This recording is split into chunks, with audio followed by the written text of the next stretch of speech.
Hello everybody, welcome back to History of Briggs. My name is Briggs, and today we'll be talking about the Romans in America. Is it true or false? Yes, Romans in America. It's a pretty sensible theory. I mean, the two biggest empires in the world at a time meeting up. It makes sense, although these were the biggest empires in two different times, respectively. But it would make sense that the Romans would come and meet the Americans, although the Americans in the form of Native Americans. And many theories have speculated about this. And today we'll be exploring that. But we need to talk about a couple things. First, how Christopher Columbus is said to be the founder of America, or at least the first European to step foot in the Americas. Today, he is officially not the first person to do it, and it is the Norse. Many people say that Leif Erikson was the first, but in all reality is Eric the Red, who was Leif Erikson's father and landed in Greenland in the 900s. And I feel many people forget Greenland is a part of North America. But Leif Erikson is the one who made it to America and the mainland continent of North America. And he established the first permanent settlement in the continental North America at L'Ansocs Meadows in Newfoundland. And so, as they are the first, those are attributed as the first, there could totally be others. Like today, who we'll be talking about, the Romans. Although there are many more about the Carthaginians and the Phoenicians making it to and the Greeks making it to America first. And even Plutarch talks about it, but we won't get into that today. But this would be important because, well, the Romans did take over Carthage, Phoenicia, and Greece. And so they would have taken the Greek, Carthaginian, and Phoenician territory in the Americas if they made it there. And another thing I need to say is a lot of places I was looking have two different sides, and they're focused very much on either this or that. The Romans did make it to America, and the Romans didn't. And they distort facts. And so it makes it a bit hard to tell what's true. But I tried my best to try and decipher fact from fiction. And so this is complete. So if you try and look it up, just take it with a grain of sand, because, well, it's pretty hard to tell what is what, because some things say other things while the other says other. Well, with that being said, let's get right into the video and the first proof. The Brazilian Roman galleon amphora, discovered in 1982 by Robert F. Marks. He allegedly found a Roman galley in pottery, although Brazilian businessman, and by the way, this is in the Guanabara Bay, which Rio de Janeiro is on, he said that Americo Santarelli said that he put them there to age them, but he only recovered 8. This makes no sense because someone probably would have found him dumping jars into the bay. And also, Guanabara Bay is often known as the Bay of Jars, but someone would have found out. And they think he said that because the Brazilian government, it is supposedly said, and this also could be propaganda to show that Romans did make it to America, is that they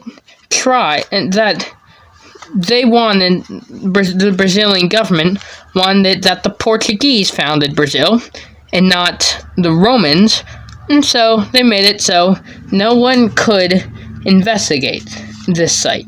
But the Brazilian Navy investigates this site. And there's other theories speculating this and saying this or that, but in all reality, it's kind of confusing. And so, a news article claimed that there was a galley too that Marx found. And they even explained where the pottery was from, Coast Morocco, which was controlled by Rome, and which was near the Canary Islands, the biggest producer of salt in the Roman Empire. And they probably, one day, with a small garrison on the galley, they sailed out to collect salt, but then the Sahara Desert winds swept them away and took them to Rio de Janeiro. And then they hit the Zaru Rock, a rock in the bay that has been a monster to seafaring for a while. It's 3 feet underwater, striking ships, and it struck the galley and broke the boat, and spilling the amphora and sinking the galley. What happened to the small garrison on board? Well, they claimed that a tribe, an Amazonian tribe in Brazil, because Brazil has laws that tries to protect these tribes from coming into contact with anyone, says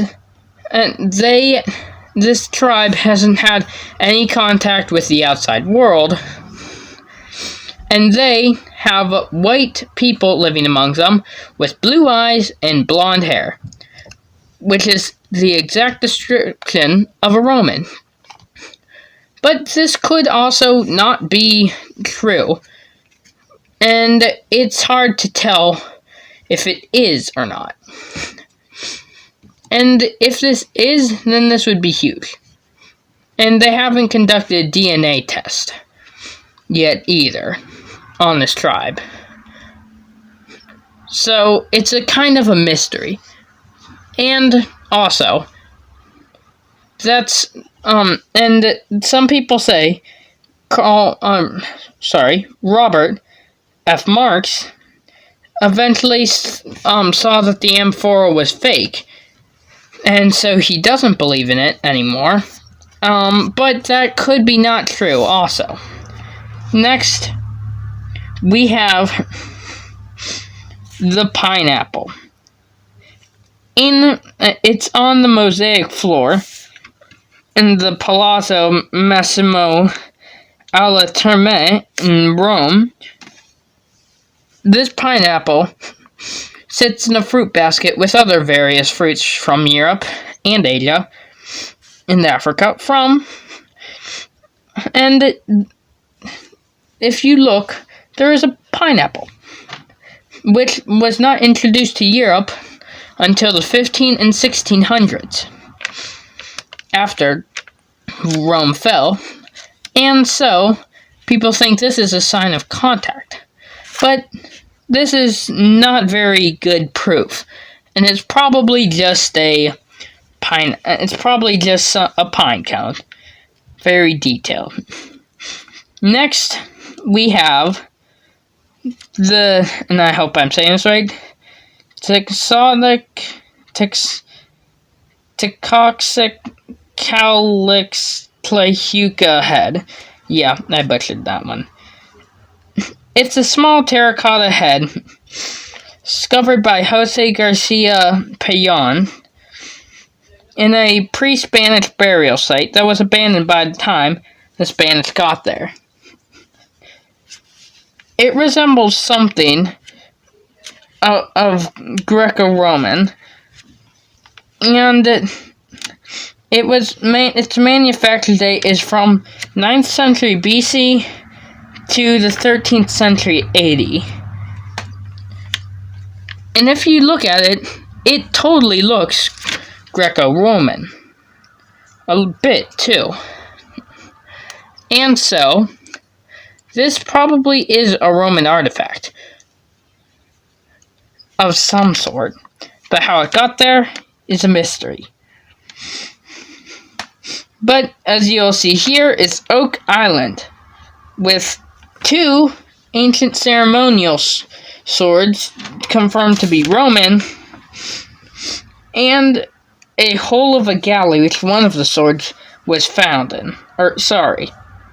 One of the bronze swords was a Roman ceremonial sword, the other was a Roman legionnaire sword, along with a Roman legionnaire whistle, found in the hole of a galley, and on Oak Island, which this hole of the galley was found near Oak Island. And if you know about Oak Island, it's off the coast of Nova Scotia, and it's famous for mysteries such as the Money Pit, and it's riddled mystery, and it's been a popular tourist site since the 1800s. And so, this could be fake, and as you'll see, there were more, such as a helmet and a broken shield, confirmed to be Roman.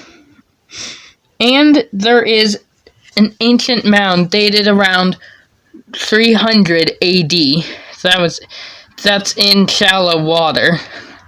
That the lead Romans in America archaeologist John Hutton Pulitzer says that this is more contributed to the Levant and not Native American. And he says that the native, at least not anymore, Mi'kmaq people of Nova Scotia, their DNA comes from the Eastern Mediterranean, and he says that DNA cannot be faked. Although, they could have, when they first came to America, they originated from, well, the Eastern Mediterranean. And so, that could be it. And he also says that there is graves on the island, which are in Latin, tablets in Latin, and on a stone, there are 3 figures marching together with sticks in the air.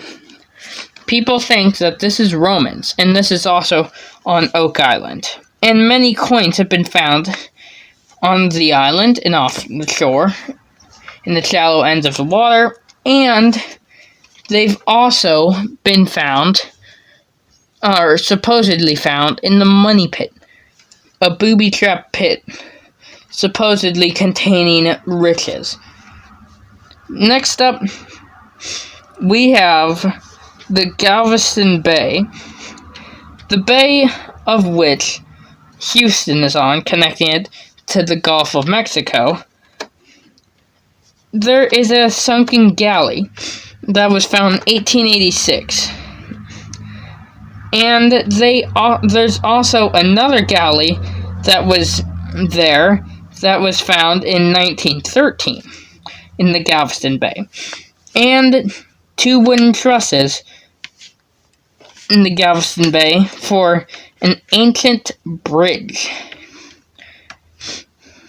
And so, there is also a coin at the bottom of the Round Rock Mound in Texas that is in a Roman coin at the bottom of a mound in Texas at Round Rock.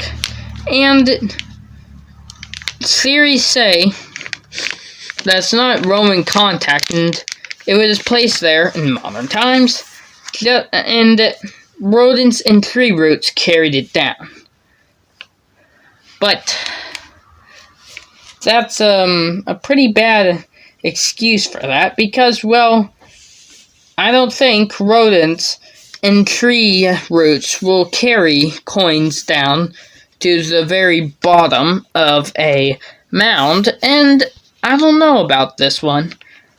It's kind of puzzling, because I don't know how a coin could have ended up there, but I can tell you one thing about this. Rodents and tree roots definitely did not get it down there.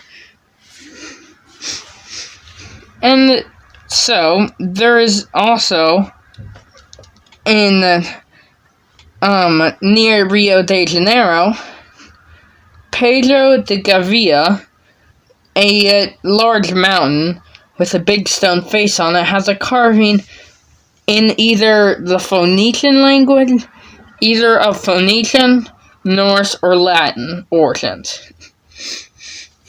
And if that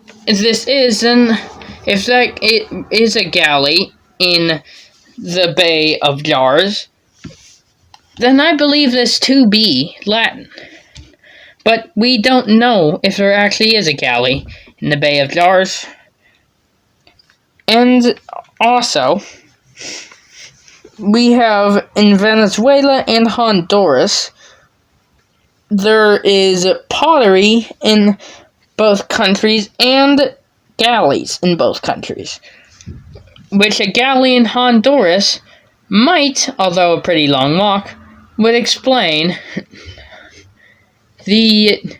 why the head in around Mexico City would it be there.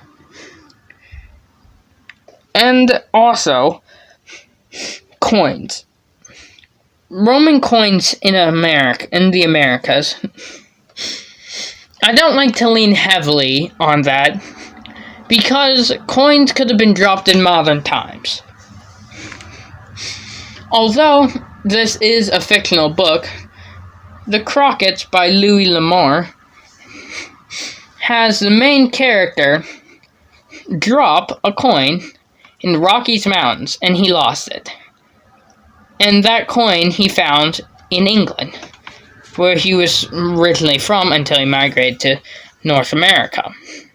Although fictional, this probably did happen, but still, some coins in some places are still pretty mysterious and could mean something, especially if they're buried in the right place, like at the bottom of a mound. Coins found in Phoenix City, Alabama, coins found in Cass County, Illinois, and these are hordes of coins. Coins found at the falls of the Ohio River, and those are two hordes. Coins found in an old abandoned gold mine in Darien, Panama, which the Spanish used in the early 1500s, as they did with most of New Spain, to mine gold and silver. And coins found in Fayetteville, Tennessee, coins in Heavener, Oklahoma, and a horde of coins just off the coast of Venezuela. Latin America. Have you ever wondered why Latin America is called Latin America? It's because by the time, as the Spanish said, they got there, the native people spoke Latin, which is very interesting because, well, Latin was in Europe. And we've said a lot in this video, so if you don't know, Latin was the official language of Rome. And then also, the possible Roman settlement on Silver Bell Road near Tucson. 31 lead artifacts, including swords, crosses, and religious items, were found. And on a sword, one thing read, Calaus, the unknown land, in Latin, of course. And on rocks, the dates of, and swords, the dates of 790 and 900 AD were inscribed on it.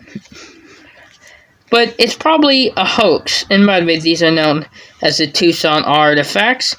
It's probably a hoax because most things that were written in these, because it mentioned other things, were exactly what you could find in Latin school books. And at the time, which the time was, when it was found, was September 13th, 1924. Also, the ghost town of Silver Bell Road, nearby, they had mines, and had been abandoned by that time. But the mines stretched in the mountains and through the ground. And they found no artifacts, which means it's probably planted as a hoax. Well, thanks for watching this video. Make sure to like and subscribe, and share with a friend. If they don't listen, share with an enemy. And with that being said, Spriggs out.